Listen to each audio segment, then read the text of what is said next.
Hello प्रिय विद्यार्थी, स्वागत है आपका इस नई क्लास में जिसमें हम लोग देख रहे थे हिंदी क्लास के सभी लेखकों के बारे में। और सबसे पहले हमने शुरू किया था कि पहले हम लेखकों के बारे में जान लें, किन लेखक ने कौन कौन सी रचनाएं लिखी और उनकी अन्य विशेषताओं को भी हमने देखा था, जैसे कि जन्म स्थान देखा था, पिता माता के नाम देखे थे, मृत्यु और जन्म दिन देखा था। तो इसी क्रम में हम लोग आगे बढ़ते हैं। पिछले क्लास में हम लोगों ने कुछ लेखकों के बारे में पढ़ा था और आज इस सीरीज को आगे की ओर ले चलते हैं। तो तुलसीदास जी हो चुके थे, नाभादास जी हो चुके थे और महाकवि भूषण जो थे वो बाकी थे। महाकवि भूषण जी के बारे में हम लोग पढ़ लेते हैं।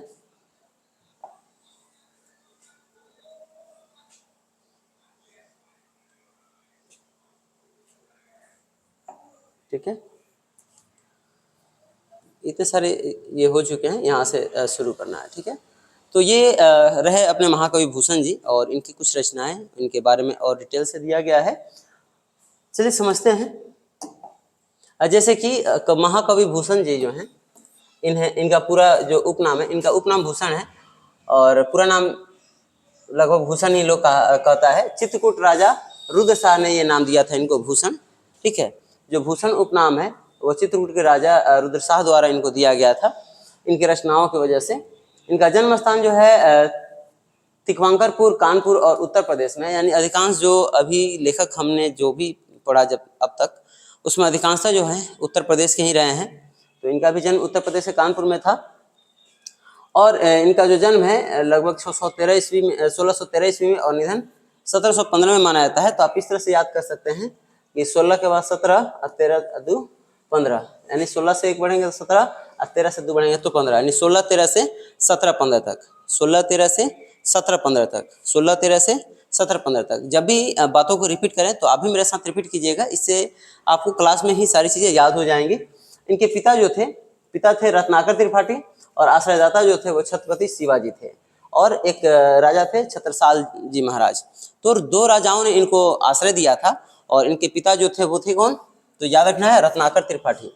तो कवि भूषण जो है, इनको जो ये उपनाम दिया गया है वो रुद्र शाह द्वारा दिया गया है और इनको 2 अन्य राजाओं ने आश्रय दिया था। वो राजा थे छत्रपति शिवाजी महाराज और छत्रसाल जी महाराज। ठीक है, इनके पिता थे रत्नाकर त्रिपाठी।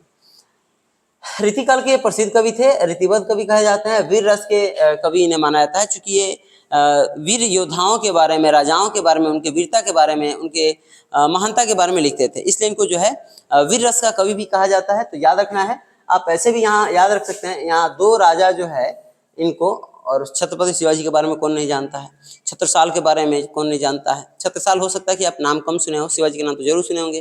तो ऐसे ऐसे राजाओं ने इन्हें आश्रय दिया था, तो जाहिर सी बात है ये उन्हीं के मनोयोग इस जो है रचना लिखते होंगे। तो इनका जो रचना था वीर रस से संबंधित था, इसलिए इनको वीर रस का कवि भी कहा जाता है। इनकी कुछ प्रमुख रचनाएं हैं, जैसे शिवराज भूषण, शिवाजी महाराज पर लिखा है इन्होंने शिवराज भूषण, और शिवा बामनी और छत्रसाल दशक। देखो, इनको याद रखना, इनके रचनाओं को याद रखना और इनको याद रखना काफी सरल है, क्योंकि भूषण जी जो हैं इनको 2 राजा ने आश्रय दिया था, शिवाजी महाराज और छत्रसाल जी महाराज। तो जाओ ना रचना में आपको दिख जाए शिवा या शिव, तो समझ जाइए कि ये इनका होगा, किनका होगा, तो भूषण जी का होगा। छत्रसाल दिख जाए तो भी समझ जाइए कि भूषण जी का होगा। तो छत्रसाल दशक इनकी रचना है, शिवाराज भूषण इनकी रचना है और शिवा बावनी भी इनकी रचना है। ठीक है, आगे देखते हैं।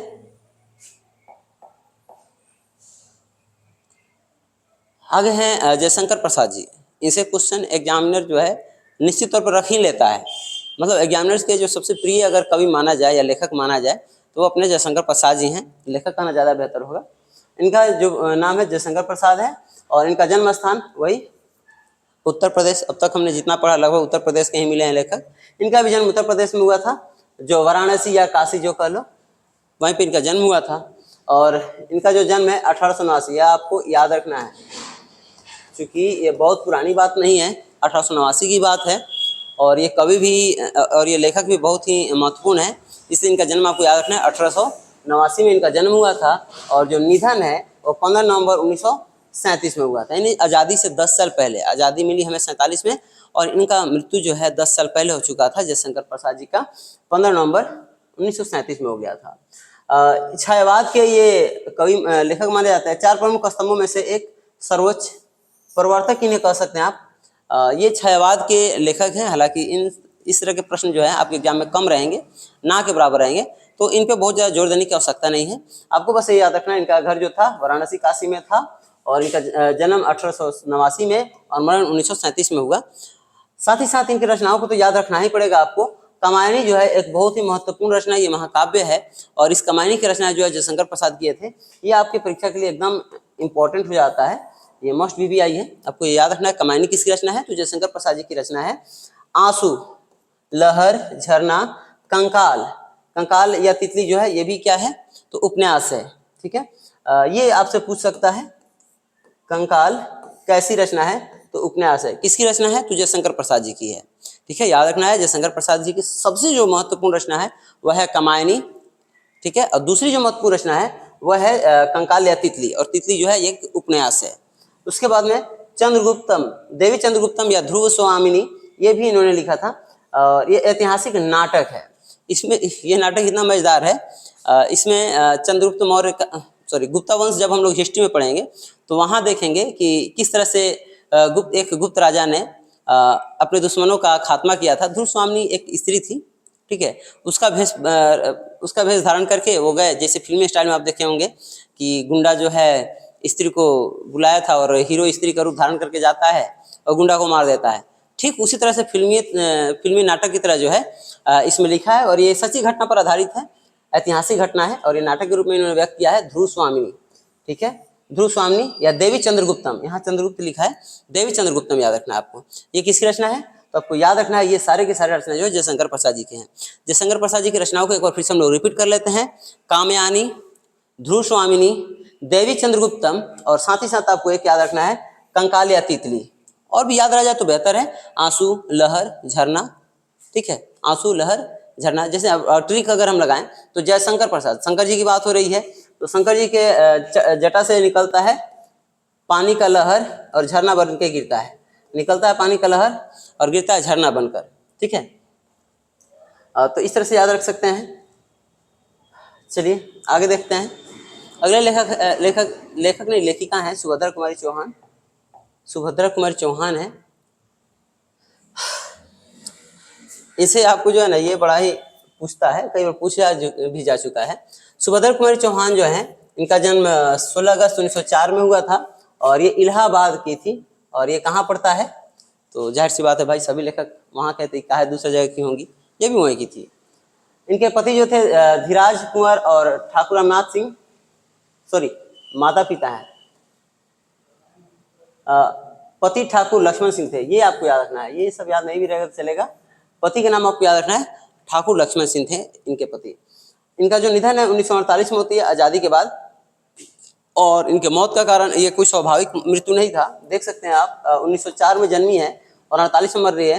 महज 40 वर्ष की आयु इन्होंने जिया, तो 40 वर्ष में कोई सैद्धांतिक तौर पे तो मरता नहीं है। तो इनकी जो मृत्यु थी एक कार दुर्घटना में हुई थी।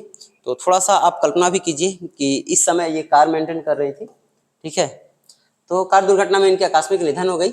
पुरस्कार और धाराएं, इनको कुछ पुरस्कार मिला, जैसे मुकुल एक रचना है, इनको शेक्सपियर पुरस्कार मिला और 1931 में मिला था। राष्ट्रीय भावधारा की काव्यत्री थी। इसमें से आपको पूछने वाला है, इसको छोड़ दो। आपको ये याद रखना है कि इनकी मृत्यु कार दुर्घटना में हुई थी।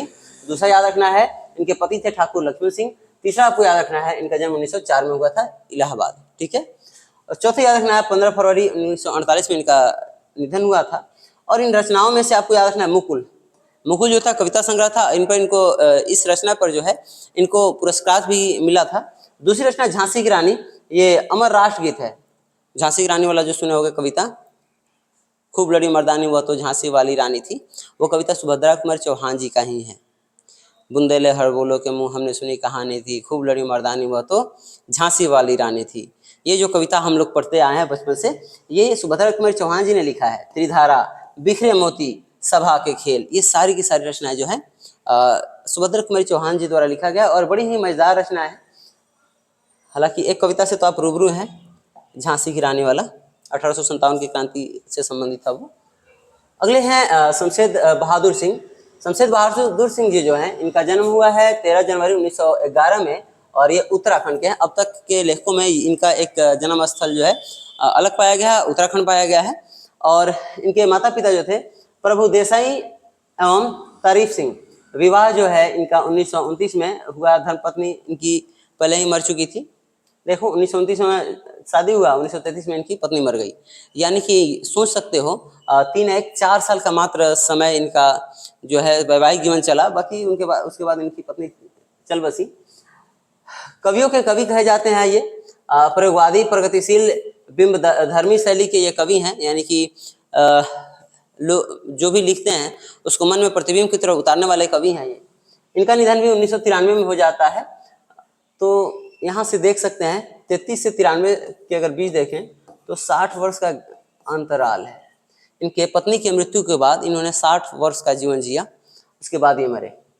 इनकी प्रमुख रचनाएं हैं दूसरा सप्तक और चुका भी नहीं हूं मैं, इतने पास अपने, उदिता, बात बोलेगी, कल तुझसे होड़ है मेरी, काल तुझसे होड़ है मेरी, सुकून की तलाश।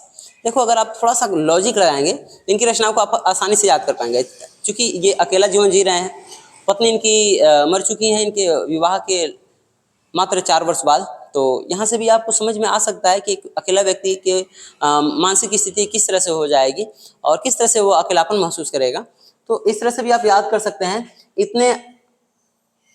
इतने पास अपने, इतने पास हैं अपने फिर भी मैं अकेला हूँ। तो इस तरह से आप इसे याद कर सकते हैं, इतने पास अपने फिर भी ये बेचारे क्या थे, अकेला थे, पत्नी तो थी नहीं।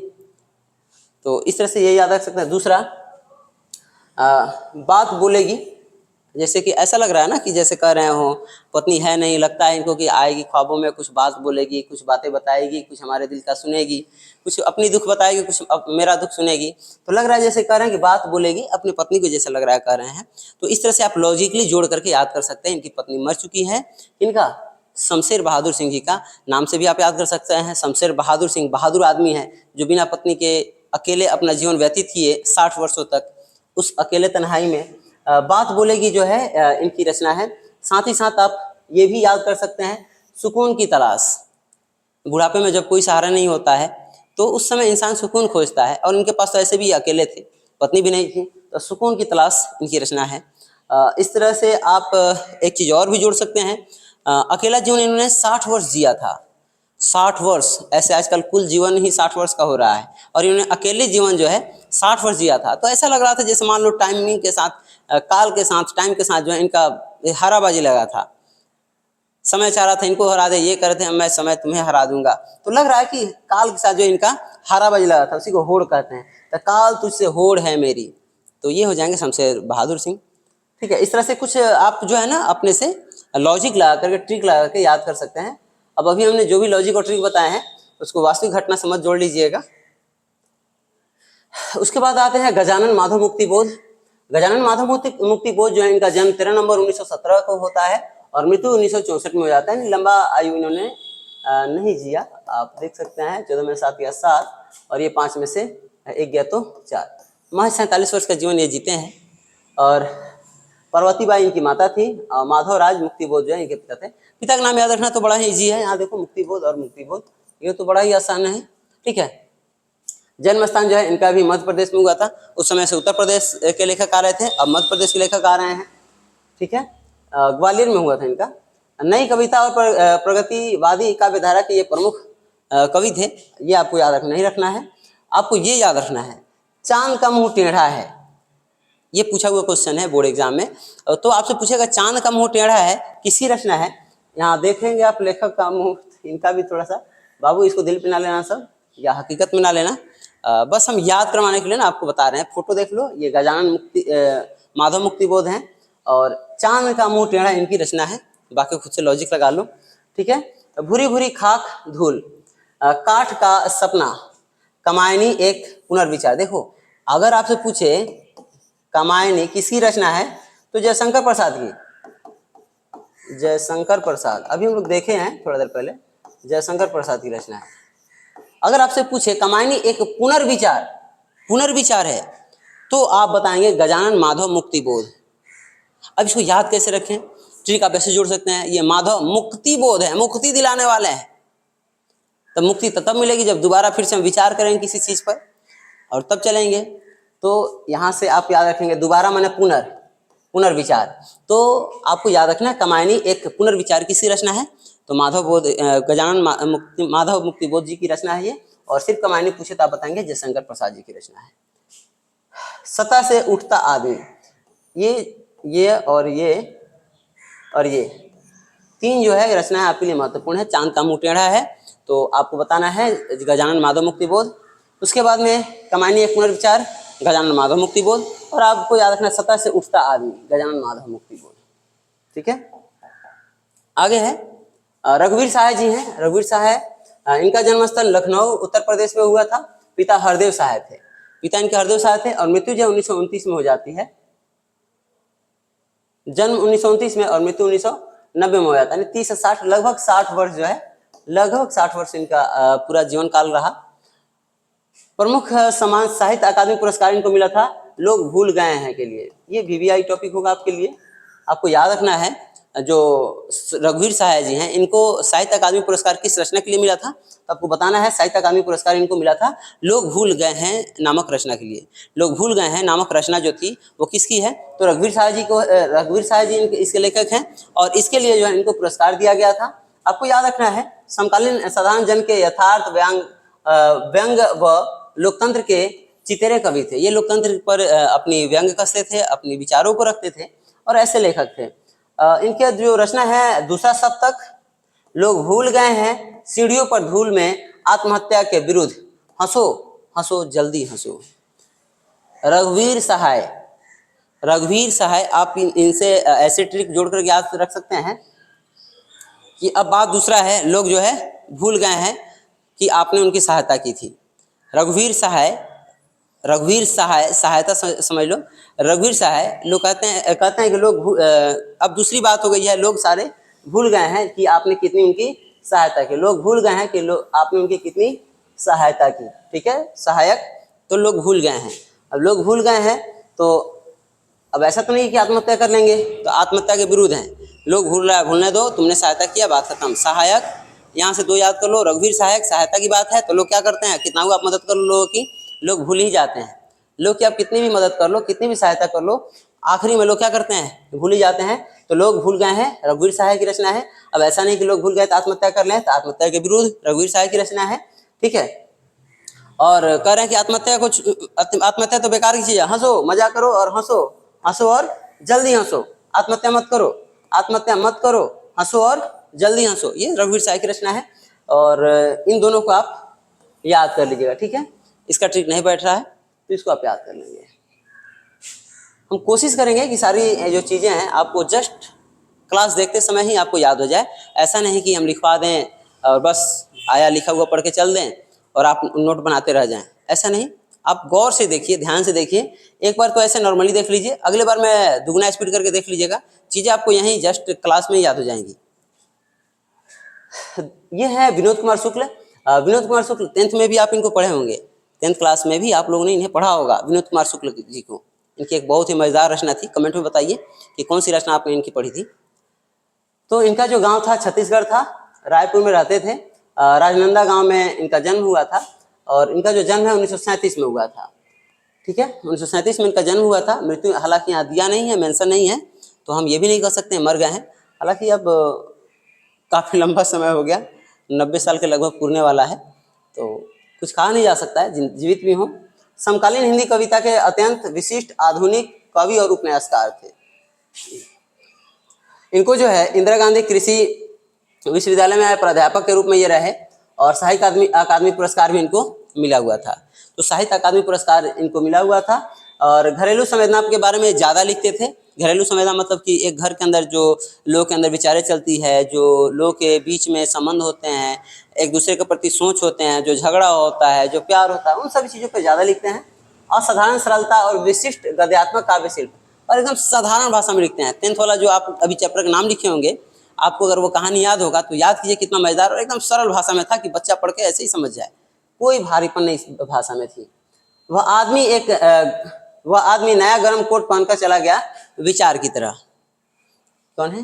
तो विनोद कुमार शुक्ल, विनोद कुमार शुक्ला जी कह रहे हैं वो आदमी नया गर्म कोट पहनकर चला गया विचार की तरह, जैसे विचार आते हैं और बस चले जाते हैं बिना रुके। हमारे मन में हर पल हर क्षण बहुत सारे विचार आते रहते हैं, बहुत सारे थॉट आते रहते हैं और वो थॉट रुकते नहीं हैं, बस वो आए और गए। ठीक है, उसी तरह से ये बता रहे हैं वो आदमी आया और नया गर्म पहनकर निकल गया विचार की तरह, नया गर्म कोट पहनकर निकल गया।